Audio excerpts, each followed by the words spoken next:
আকৌ এবাৰ স্বাগতম জনাইছোঁ এইটো ইউটিউব চেনেলত। আজিৰ এইটো ভিডিঅ'ত আলোচনা কৰা হৈছে ক্লাছ 10ৰ ছায়েন্সৰ এছামিছ মিডিয়ামৰ ছায়েন্সৰ চেপ্টাৰ নাম্বাৰ 1, যাৰ নাম হৈছে ৰাসায়নিক বিক্ৰিয়া আৰু সমীকৰণ। এই চেপ্টাৰটোৰ নাম কি? যে ৰাসায়নিক বিক্ৰিয়া আৰু সমীকৰণ। তো চোৱা, এইটো ভিডিঅ'ত গোটেই পাঠভিত্তিক প্ৰশ্নৰ লগতে অনুশীলনী প্ৰশ্ন আৰু অতিৰিক্ত প্ৰশ্ন আলোচনা কৰা হৈছে, যাতে তোমালোকৰ আগন্তুক বৰ্ড পৰীক্ষাত গোটেইখিনি প্ৰশ্ন উত্তৰ যাতে তুমি কৰিব পাৰা। চ' ভিডিঅ'টো তুমি নিশ্চয় শেষলৈকে চাই থাকিবা আৰু ভিডিঅ'টো ক'ৰ পৰা চাই আছা নিশ্চয় কমেণ্ট কৰি জনাবা। আৰু ভিডিঅ'টো কেনে লাগিল সেইটো জনাবা আৰু লগতে চেনেলটো ছাবস্ক্ৰাইব কৰি ল'বা। তো চোৱা, ইয়াতে আমি চালে কুৱেশ্যন নাম্বাৰ ইয়াতে আমি যদি 1ত চাওঁ, যিটো পাৰ্ট ভিত্তিক হয়, ইয়াৰ পেজ নাম্বাৰ তুমি পাই যাবা, পেজ নাম্বাৰ 6ত এইবোৰ প্ৰশ্ন পাই যাবা। ঠিক আছে? তো চোৱা, পোনপ্ৰথমে কুৱেশ্যনত কি কৈছে?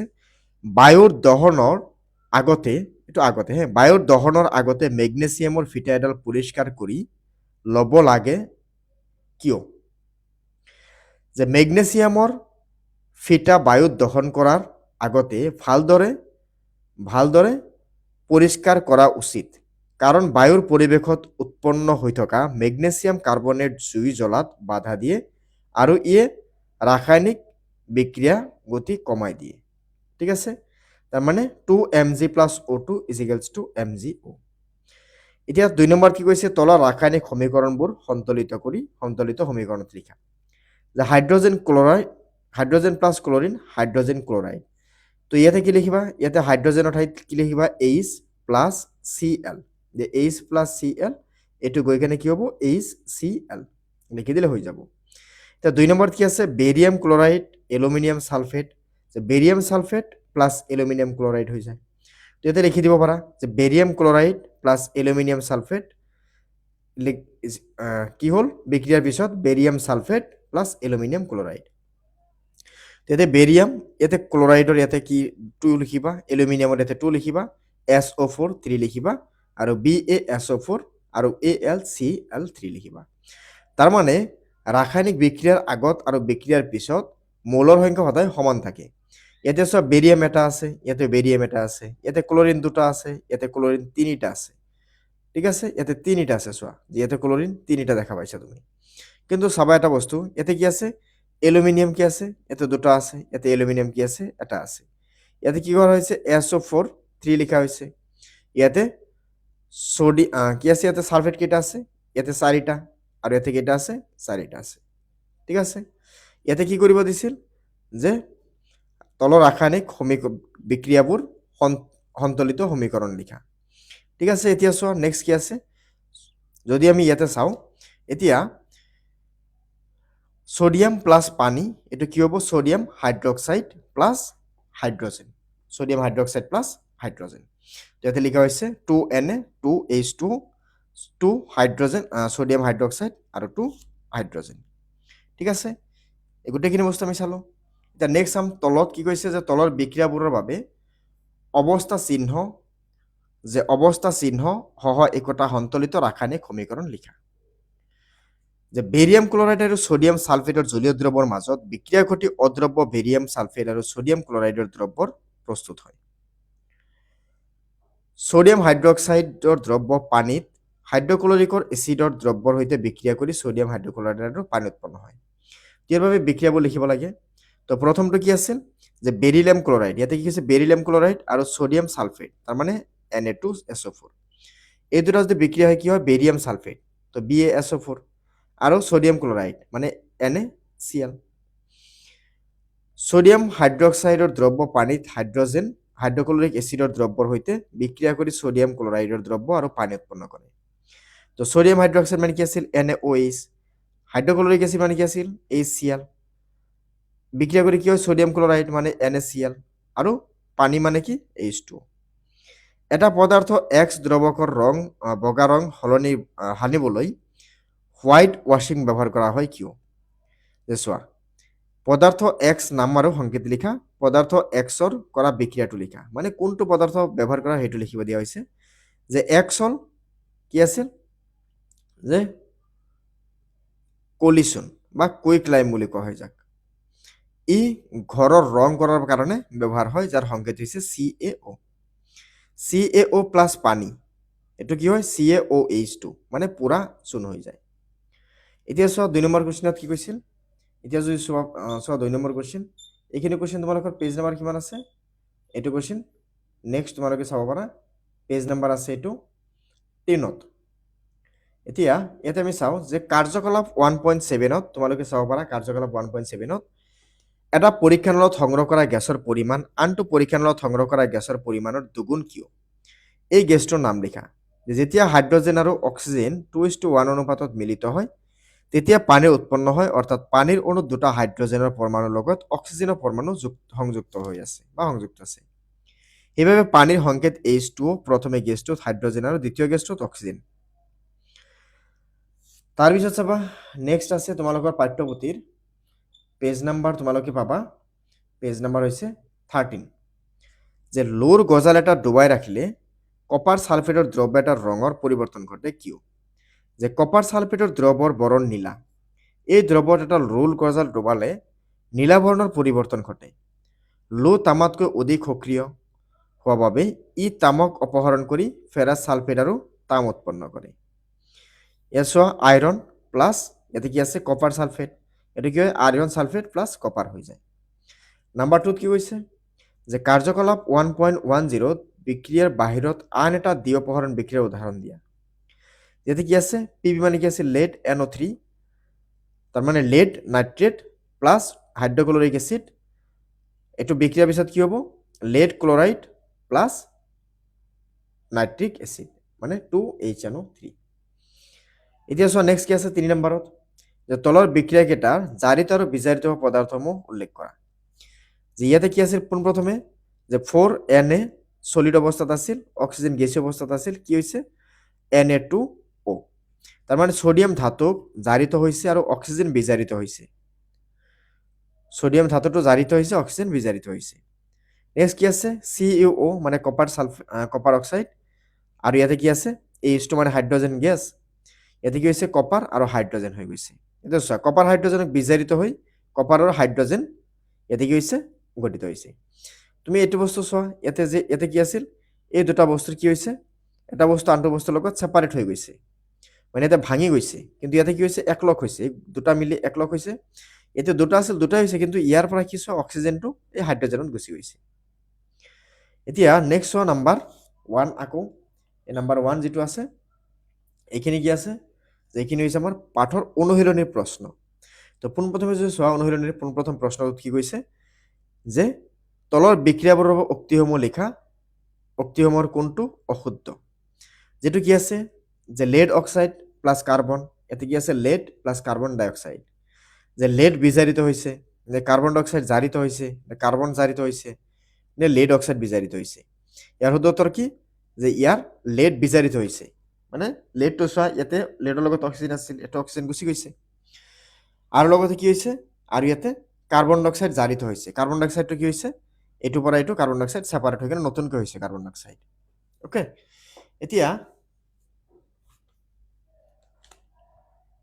ইয়াৰ শুদ্ধ উত্তৰটো কি আছে ইয়াৰ শুদ্ধ উত্তৰটো কি হ'ব যে 1 যে A আৰু B এই দুটা শুদ্ধ বাকিখিনি ভুল হৈছে যে কাৰ্বন জাৰিত হৈছে lead অক্সাইড বিজাৰিত হৈছে পুৰো ভুল এতিয়া 2 নম্বৰ প্ৰশ্নত চোৱা 2 নম্বৰ প্ৰশ্নত কি কৈছে যে আয়রন অক্সাইড প্লাস 2 অ্যালুমিনিয়াম তো অ্যালুমিনিয়াম অক্সাইড প্লাস আয়রন তো পুরো বিক্রিয়াটার একটা উদাহরণ দিয়া এটো এটা কি দ্বি-অপহরণ বিক্রিয়া নে সংযোজন বিক্রিয়া নে এটা বিযোজন বিক্রিয়া নে এটা অপহরণ বিক্রিয়া এটা একটা অপহরণ বিক্রিয়া অপহরণ মানে কি কিডন্যাপিং করা তো চোৱা ইয়াতে কি কৰা হৈছে যে এই অ্যালুমিনিয়ামে কি কৰিছে এই আয়ৰনৰ পৰা অক্সিজেনটো লৈ লৈছে অপহৰণ কৰিছে বা কিডন্যাপ কৰিছে বুলি ক'ব পাৰা তাৰপিছত চোৱা কি কৈছে 3 নম্বৰত যে কি ঘটে যেতিয়া লঘু হাইড্ৰোক্লোৰিক এসিডৰ গুড়িত যোগ কৰা হয় যে গুড়িত এসিডৰ লোৰ গুড়িত যোগ কৰা হয় শুদ্ধ উত্তৰটো চিন দিয়া যে হাইড্ৰোজেন গেছ আৰু ওইন ক্লোৰাইড উৎপন্ন হয় ক্লোৰাইড গেছ আৰু ওইন হাইড্ৰোক্সাইড উৎপন্ন হয় বিক্ৰিয়া নঘটে আয়ৰন লবণ আৰু পানী উৎপন্ন হয় শুদ্ধ উত্তৰ কি হ'ব হাইড্ৰোজেন গেছ আৰু আয়ৰন ক্লোৰাইডৰ উৎপন্ন হয় নাম্বাৰ 4 কি আছে সন্তলিত ৰাসায়নিক সমীকৰণ কি ৰাসায়নিক সমীকৰণসমূহ কিয় সন্তলিত কৰিব লাগে যে ইয়াতে কি লিখিবা যে ৰাসায়নিক সমীকৰণ এটা বিক্ৰিয়াত থকা পদাৰ্থসমূহৰ চিহ্ন আৰু সংকেতেৰে মাথোন প্ৰকাশ কৰিলে ইয়াক জকা ৰাসায়নিক সমীকৰণ বোলে যে ৰাসায়নিক সমীকৰণৰ বিক্ৰিয়াৰ পদাৰ্থসমূহক চিহ্ন আৰু সংকেতে মাত্ৰ প্ৰকাশ কৰিলে জকা ৰাসায়নিক সমীকৰণ বোলে। যে জকা ৰাসায়নিক সমীকৰণ সাধাৰণতে সমতুল্য হৈ নাথাকিব পাৰে বা সমীকৰণৰ এটাৰ ফাৰা চিহ্ন বা সমান চিহ্ন ডাল দুয়োফালে প্ৰত্যেকবিধ মৌল বা যৌগৰ পৰমাণু সংখ্যা সমান হৈ থকা বুলি বা ইয়াক সমতুল্য সমীকৰণ বুলি কোৱা হয়। ৰাসায়নিক বিক্ৰিয়াত কোনো পৰমাণুৰ সৃষ্টি বা ধ্বংস নহয়, সিহঁতৰ স্থানৰহে সাল সলনি হয়। সেইবাবে সমীকৰণৰ বাওঁফালে বিভিন্ন পৰমাণুবিলাক মুঠ সংখ্যাৰ সোঁফালে সেই পৰমাণুবিলাকৰ মুঠ সংখ্যাৰ সমান হ'ব। যেনে 2H2 প্লাছ O2 2H2O, মানে ইয়াতে 2 দুগুণ 4টা ইয়াতে হাইড্ৰজেন আছে, ইয়াতে 2টা অক্সিজেন আছে।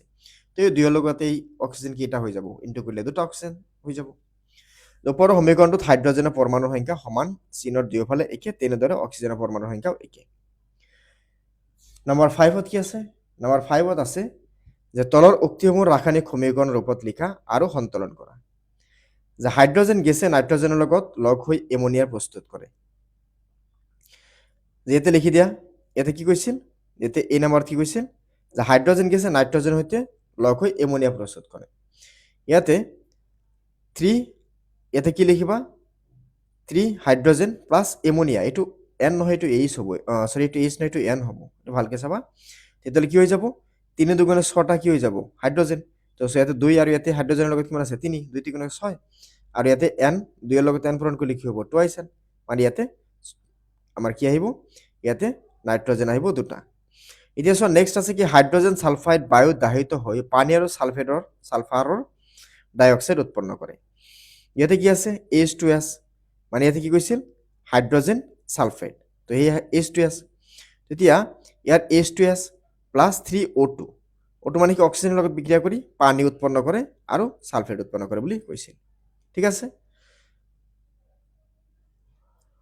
ছালফাৰ ডাইঅক্সাইড উৎপন্ন কৰি বুলি কৈছে, সেইটো এইটো লিখা হৈছিল। তাৰপিছত নাম্বাৰ চিত কি আছে?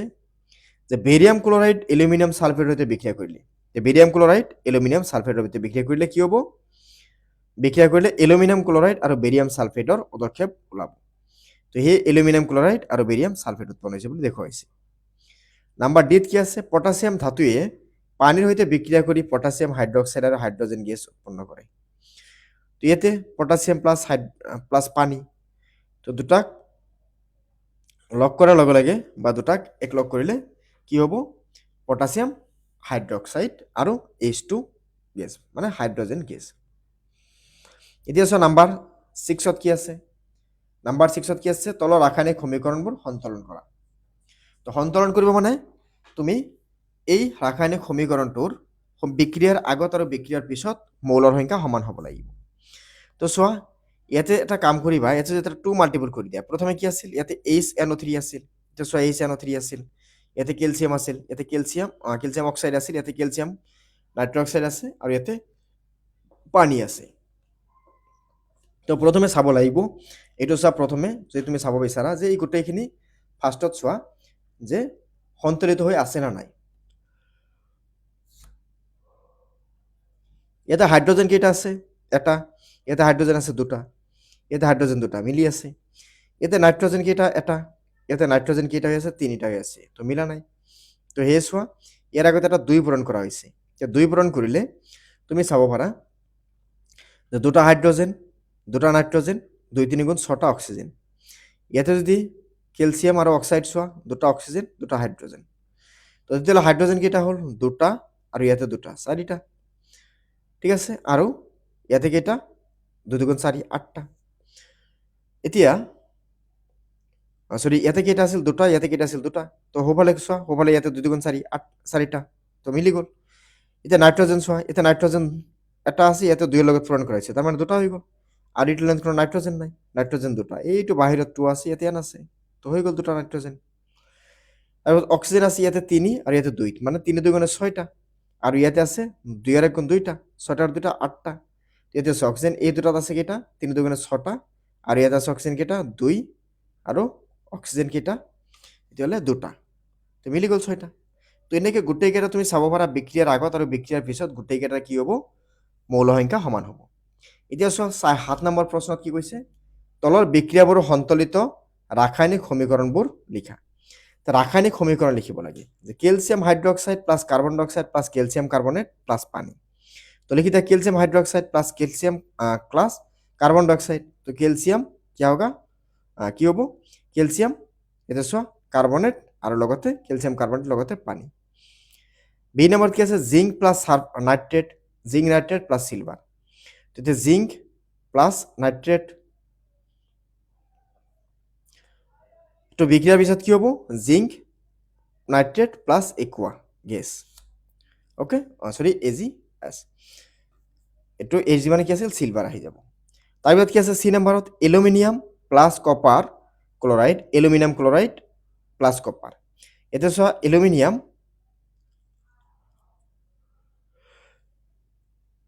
এইটো Al এলুমিনিয়াম প্লাছ কি আছে copper chloride aluminium chloride plus copper হৈ যাব। তাৰপিছত কি আছে barium chloride plus potassium sulphate barium sulphate plus potassium chloride. তো barium chloride plus potassium sulphate barium sulphate plus potassium কি আছে ক্লোৰাইড। ঠিক আছে সো এখানে চালো। এতিয়া আমি নেক্সট কুৱেশ্যন নম্বৰ 9ত কি কৈছে কুৱেশ্যন নম্বৰ 9 চোৱা 9ত কোৱা হৈছে সৰি 9 নহয় কুৱেশ্যন নম্বৰ 8 চাব লাগিব এইবাৰ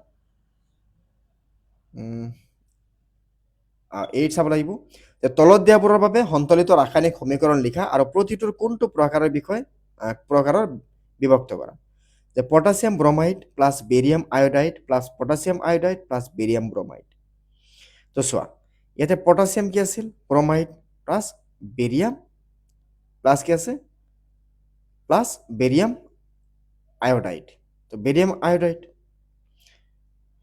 আয়োডাইড এইটো বিক্ৰিয়াৰ পিছত কি হ'ব পটাছিয়াম প্লাছ বেৰিয়াম এইটো কি আছিল যে বেৰিয়াম তো চোৱা ব্ৰমাইড। তো বেৰিয়াম ব্ৰমাইড হৈ যাব। বিএ মানে কি আছিল বেৰিয়াম আৰু বিআৰ মানে কি আছিল ব্ৰমাইড। নেক্সট নাম্বাৰ বিত চোৱা জিংক কাৰ্বনেট এইটো কি হ'ব জিংক অক্সাইড প্লাছ কাৰ্বন ডাই অক্সাইড। তেতিয়াহ'লে এইটো কি হ'ব zinc carbonate zinc oxide plus zinc plus carbonate. Number চিত কি আছে যে hydrogen gas chlorine gas hydrochloric gas এইটো আছিল সি নাম্বাৰ যে হাইড্ৰজেন গেছ ক্লৰিন গেছ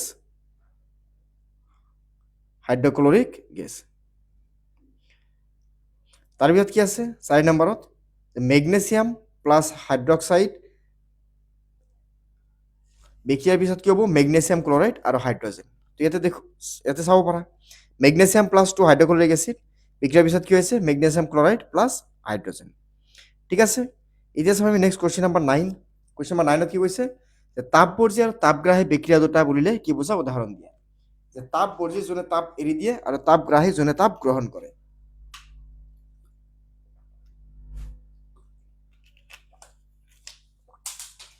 তো চোৱা ইয়াতে আমি চাম যে তাপ উৎপন্ন হোৱা ৰাসায়নিক বিক্ৰিয়াবোৰক তাপবৰ্জী বা তাপ উৎপাদক বিক্ৰিয়া বোলে যেনে কাৰ্বন প্লাছ অক্সিজেন কাৰ্বন ডাই অক্সাইড। তাপ আনহাতে তাপ শোষণ হোৱা ৰাসায়নিক বিক্ৰিয়াবোৰক তাপগ্ৰাহী বা তাপগ্ৰাহক বিক্ৰিয়া বোলে যেনে H2 প্লাছ L2 2HL। ঠিক আছে এতিয়া চোৱা নেক্সট আছে কি শ্বসনক এটা তাপবৰ্জী বিক্ৰিয়া বোলে কিয় বিবেচনা কৰা হৈছে। যে শ্বসন কাৰ্যত গ্লুকোজৰ বাহিৰে কাৰ্বন ডাই oxide hydrogen carbon dioxide plus পানী আৰু তাপৰ উৎপন্ন হয়। যিহেতু শাক কাৰ্য চলাৰ সময়ত তাপ শক্তি উদ্ভৱ হয় সেইবাবে শাক কাৰ্যক তাপবৰ্জী বা তাপ উৎপাদক বুলি কোৱা হয় বা বিক্ৰিয়া বোলে।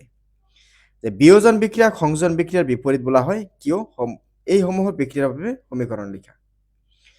যেটা বিয়োজক বিক্ৰিয়াত এটা যৌগৰ তাৰ প্ৰভাৱত দুই মূৰত অত্যাধিক অংকলৈ বিয়পে মানে এতে দেখুৱাই দিয়া হৈছে calcium carbonate so calcium plus carbon dioxide আকৌ এটা সংযোজনত দুই বা ততোধিক মৌল অথবা যৌগৰ মিলন হৈ নতুন এটা যৌগ গঠন কৰে।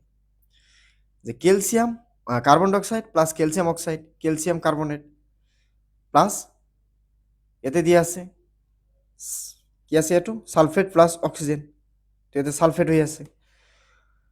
তাপ পোহৰ আৰু বিদ্যুৎ শক্তিৰ সংঘটিত বিয়োজন বিক্ৰিয়াক এটা সমীকৰণ লিখা। যেটা বিয়োজন বিক্ৰিয়াত এটা যৌগ তাপ সূৰ্যৰশ্মি পোহৰ আৰু বিদ্যুতৰ প্ৰভাৱে দুই ততোধিক অংকলৈ বিখ্যাত হয়। যেনে CO2 মানে calcium carbonate, calcium oxide plus calcium carbon dioxide. So' বাকী যিকেইটা আছে সেইকেইটা চাব পাৰা। 2 AgBr। তাৰপিছত কি আছে? পানী, বিদ্যুৎ শক্তি দিলে H2O2। এতিয়া চোৱা নেক্সট 30 নম্বৰত কি আছে? 30 নম্বৰত কি আছে ইয়াতে? 30 নম্বৰত দিয়া আছে যে অপহৰণ আৰু দ্বীপহৰণ বিক্ৰিয়াৰ মাজত পাৰ্থক্য কি? এই বিক্ৰিয়াবোৰৰ বাবে সমীকৰণ লিখা। যে এটা অপহৰণ বিক্ৰিয়াত বেছি সক্ৰিয় ধাতুৰ দ্ৰৱৰ পৰা অপহৰণ কৰিব পাৰে, যেনে জিংক প্লাছ কপাৰ ক্লৰাইড। তো জিংক ক্লৰাইড মানে ক্লৰাইড, ইয়াৰ পৰা জিংকত আহি গ'ল, আৰু আৰু ইয়াতে কপাৰটো ছিংগল থাকি গ'ল। ঠিক আছে। কিন্তু দ্বিপহৰণ বিক্ৰিয়াত দুই বা ততোধিক যৌগৰ আয়নবোৰৰ বিনিময় কৰি নতুন যৌগ গঠন কৰে, NaOH প্লাছ HCl। তো এই এনৰ লগত এই Cl আহি গ'ল, এই OHৰ লগত আকৌ এটা H আহি গ'ল, H² হৈ গ'ল। 14 নম্বৰত কি আছে? চিলভাৰৰ পৰা পৰিদৰ্শন কৰি চিলভাৰৰ পৰিশোধনত চিলভাৰ নাইট্ৰেটৰ দ্ৰৱৰ পৰা চিলভাৰ আহৰণ কৰোঁতে কপাৰ ধাতুৰ দ্বাৰা অপহৰণ ঘটিত কৰা হয় আৰু জড়িত বিক্ৰিয়াটো লিখা। বিক্ৰিয়াটো হ'ল CuS plus Ag plus Ag মানে চিলভাৰ নাইট্ৰেট, এইটো কি হৈ যাব? Copper nitrate plus silver. এতিয়া চোৱা নেক্সট 50 নম্বৰত কি আছে? যে 50 নম্বৰত দি আছে অদক্ষেপণ মানে কি বুজাই লিখা। অদক্ষেপণ মানে তলত পৰি যোৱা যিটো বুজায়। অদক্ষেপণ বিক্ৰিয়া মানে হ'ল উদাহৰণ দি ব্যাখ্যা কৰা যে যিবোৰ বিক্ৰিয়া বা যিবোৰ বিকাৰকবোৰ বিভিন্ন বিক্ৰিয়া কৰি এটা অৱদ্ৰৱণীয় যৌগ গঠন কৰে আৰু সেই যৌগবোৰক অদক্ষিপ্ত হয় আৰু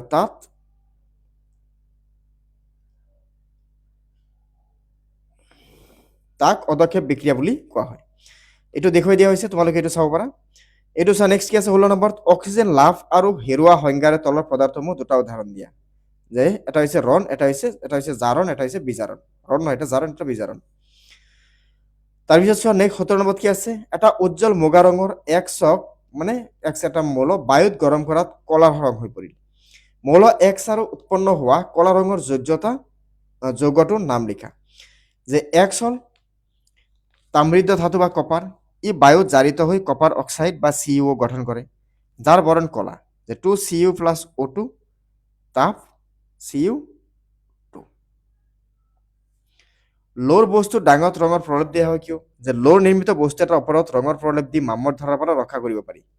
যেতিয়া লোৰ বস্তুবোৰ পৃষ্ঠদেশত ৰং দিয়া হয়, তেতিয়া পৃষ্ঠদেশৰ অক্সিজেন আৰু আৰ্দ্ৰবায়ুৰ সংস্পৰ্শত আহিব নোৱাৰে আৰু ফলস্বৰূপে মামৰে ধৰাৰ পৰা ৰক্ষা পৰে। 19 নম্বৰত কি আছে? যে তেল আৰু চৰ্বি থকা খাদ্যবস্তুবোৰ নাইট্ৰজেনৰ পৰিৱেশত পেকেটত ভৰোৱা হয়।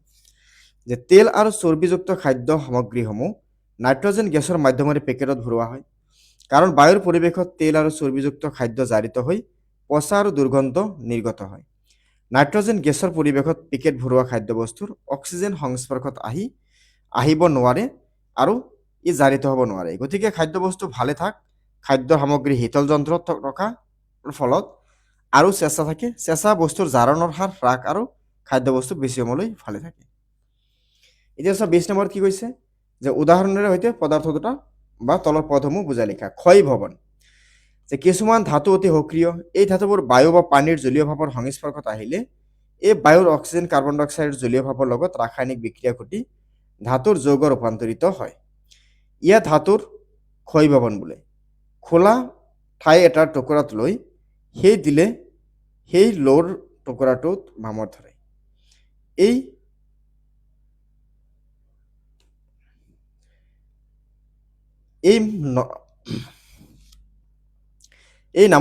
মামৰে ধৰা এক ধৰণৰ ক্ষয় ভৱন বা ক্ষয় ভৱনৰ দ্বাৰা এটা ধাতুৰ প্ৰাকৃতিক পুনৰাই আকাৰ হিচাপে ফিৰি যাব বিচাৰে। সেইকাৰণে ক্ষয় ভৱনৰ দ্বাৰা লোৰ অক্সাইড পৰিণত হয়। চৰ্বি দুৰ্গন্ধিতা। এই প্ৰক্ৰিয়াত খাদ্য সামগ্ৰীৰ চৰ্বি জাৰিত হৈ পচি যায় আৰু দুৰ্গন্ধ নিৰ্গত হয়। যেনে এটুকুৰা বাটাৰ বহুদিন ধৰি সাধাৰণ উষ্ণতাত ৰাখিলে গলি যায় আৰু দুৰ্গন্ধ হয়। অৰ্থাৎ যি প্ৰক্ৰিয়াত খাদ্যবস্তু গলি বহি যায় তাক পচি যোৱা বা চৰ্বিৰ দুৰ্গন্ধিতা বোলে। ঠিক আছে, এতিয়া আমি কেইটামান চাম অতিৰিক্ত প্ৰশ্ন। চোৱা, প্ৰশমন কি? এচিড আৰু ক্ষাৰকৰ মাজত বিক্ৰিয়া ঘটিলে পৰস্পৰক প্ৰশমিত কৰি লৱণ আৰু পানী উৎপন্ন কৰে। সেইবাবে এনে বিক্ৰিয়াক প্ৰশমন বা নিউট্ৰেলাইজেশ্যন বিক্ৰিয়া বোলে। চূণ পানী কিয় ক্ষাৰকীয়? যে পুৰা চূণ যেতিয়া পানীত দ্ৰৱীভূত কৰা হয় তেতিয়া চূণে জলীয় দ্ৰৱত হাইড্ৰৰ মাত্ৰা আয়ন বা হাইড্ৰজেনৰ মাত্ৰাৰ আয়ন মুক্ত কৰে। সেইবাবে চূণ পানী ক্ষাৰকীয়। চূণ পানীৰ মাজেদি যথেষ্ট সময় কাৰ্বন ডাই অক্সাইড যাবলৈ দিলে চূণ পানীখিনি প্ৰথমে গাখীৰৰ দৰে বগা আৰু পিছত ফটফটীয়া হৈ পৰিষ্কাৰ হৈ এই অৱস্থাত দ্ৰৱটো কি থাকে? যে CaHCO3 থাকে। ঠিক আছে, তাৰপিছত কি আছে? যে জিংক প্লাছ ইয়াতে কি আছে? Hydrogen sulphate. ইয়াতে কি হ'ব? Zinc sulphate plus hydrogen. এটা কি হৈছে? অম্ল ক্ষাৰক বিক্ৰিয়া, দ্বিবিভাজন বিক্ৰিয়া, জাৰণ বিজাৰণ বিক্ৰিয়া, নেপৰ এটাও নহয়, এইটো জাৰণ বিজাৰণ বিক্ৰিয়া। জাৰণ আৰু বিজাৰণ সদায় যুগলপূৰ্বভাৱে সংঘটিত হৈ উপযুক্ত ব্যাখ্যাৰ এটাৰ সহায়ত বুজাই লিখা। যে জাৰণ আৰু বিজাৰণ বিক্ৰিয়া দুটাই সদায় যুগুতপূৰ্ণভাৱে সংঘটিত হয়। উদাহৰণস্বৰূপে হাইড্ৰজেন গেছ জ্বলিলে পানী উৎপন্ন হয় আৰু বিক্ৰিয়াটো ইয়াতে দেখুৱাই দিয়া হৈছে। ঠিক আছে, এতিয়া চোৱা, বিক্ৰিয়াটোত হাইড্ৰজেন অক্সিজেনৰ গেছ যোগ হৈছে, গতিকে হাইড্ৰজেন পানীৰ জাৰিত হৈছে। এই বিক্ৰিয়াটো এনেধৰণৰ ক'ব পাৰি যে বিক্ৰিয়াটোত অক্সিজেনৰ পানী বিজাৰিত হৈছে। যে বিক্ৰিয়াত হাইড্ৰজেন বিজাৰক আৰু হাইড্ৰজেন জাৰক। কিন্তু বিজ্ঞানক পদাৰ্থ সদায় জাৰিত হয় আৰু জাৰক পদাৰ্থ সদায় বিজাৰিত হয়। তাৰপিছত চোৱা, 6 নম্বৰত কি আছে? যে ৰাসায়নিক বিক্ৰিয়াটাৰ ফলত কি ধৰণৰ পৰিৱৰ্তন ঘটে? যে অৱস্থাৰ পৰিৱৰ্তন, উৎপন্ন হোৱা যৌগৰ বৰণৰ পৰিৱৰ্তন, গেছৰ উদ্ভৱ, উষ্ণতাৰ পৰিৱৰ্তন। যে অলক ৰাসায়নিক বিক্ৰিয়াৰ এটা উদাহৰণ দিয়া। প্ৰদত্ত বিক্ৰিয়াটো স্থানান্তৰ বিক্ৰিয়া। তলৰ বিক্রিয়াটো চিনাক্ত করা। 2H2 মানে 2 hydrogen plus oxygen, 2 hydrogen oxide মানে পানি, সংযোজন বিক্রিয়া, সংযোগ হয়েছে, দুটা এক লগাইছে। তারপর কি আছে? ম্যাঙ্গানিজ ডাইঅক্সাইডৰ পৰা ম্যাঙ্গানিজ পোৱাৰ ব্যৱহাৰটো বিজাৰক পদাৰ্থৰ নাম উল্লেখ কৰা, যেটা কি কোক বা কার্বন বিজারক হিসাবে ইয়াক ব্যবহার করা হয়। জারণ বিক্রিয়া কি? জারণ বিক্রিয়ার একটা উদাহরণ দিয়া। যে জারণ বিক্রিয়া তাপবর্জি বিক্রিয়া নে তাপফুকি বিক্রিয়া। যে কোনো পদাৰ্থত অক্সিজেনৰ চোলাৰ যোগ হোৱাটো বিচাৰে বিক্ৰিয়া বুলি কোৱা হয়। যে চোৱা, জাৰণ বিক্ৰিয়া, যে কোনো পদাৰ্থ অক্সিজেন যোগ হোৱাৰ জাৰণ বিক্ৰিয়া বুলি কোৱা হয়। যিবোৰ ৰাসায়নিক বিক্ৰিয়াত অক্সিজেনৰ যোগ হয়, হাইড্রোজেন অপহরণ হয়, বা বিদ্যুৎ ঋণাত্মক মূল বা যৌগ যোগ হয়, বা বিদ্যুৎ ধনাত্মক মূল বা যৌগসমূহ অপহরণ হয় বা গুচি যায়, বা ইলেক্ট্রন অপহরণ হয়, সেই বিক্ৰিয়াবোৰক জাৰণ বিক্ৰিয়া বুলি কোৱা হয়। যেনে 2Cu প্লাছ O, 2Cu। এতিয়া কি আছে? সংযোগ বিক্রিয়া কাক বোলে? সংযোজন বিক্রিয়া কাক বোলে? এটা উদাহরণ দিয়া। কলা আৰু বগা ফটোগ্ৰাফিত পোহৰৰ ফলত সিলভাৰ ব্ৰমাইডৰ বিয়োজন ঘটে আৰু সিলভাৰ আৰু ব্ৰমাইড পোৱা যায়। বিয়োজন বিক্ৰিয়াৰ এটা উদাহৰণ দিয়া, ইয়াটা কাৰ্য ব্যাখ্যা কৰা। যে বিয়োজন বিক্ৰিয়া এটা উদাহৰণ হল CaCO3, তাপ দিয়াৰ লগে লগে কি হ'ব? ক্যালসিয়াম অক্সাইড আৰু কাৰ্বন ডাই অক্সাইড। ঠিক আছে, তাৰপিছত কি কৈছে? তলৰ ৰাসায়নিক সমীকৰণবোৰ সমতুল্য কৰা। ঠিক আছে, তুমি চাবা ক'ত বেছি আছে ক'ত কম আছে আৰু সেই হিচাপত এইখিনি বহাই দিলেই হৈ যাব। ঠিক আছে, তো আজিৰ ভিডিঅ'ত কি আলোচনা কৰা হ'ল? আজিৰ ভিডিঅ'ত ক্লাছ 10ৰ চেপ্টাৰৰ এছামিছৰ চেপ্টাৰ নম্বৰ 1, যাৰ নাম কি আছিল? যাৰ নাম আছে যে আমাৰ ৰাসায়নিক বিক্ৰিয়া আৰু সমীকৰণ। ঠিক আছে, আশা কৰোঁ তুমি গোটেইখিনি বস্তু বুজি পাইছা। তো চেনেলটো ছাবস্ক্ৰাইব কৰি লগতে বেল আইকনটো দবাই কিনে গুচি যাব।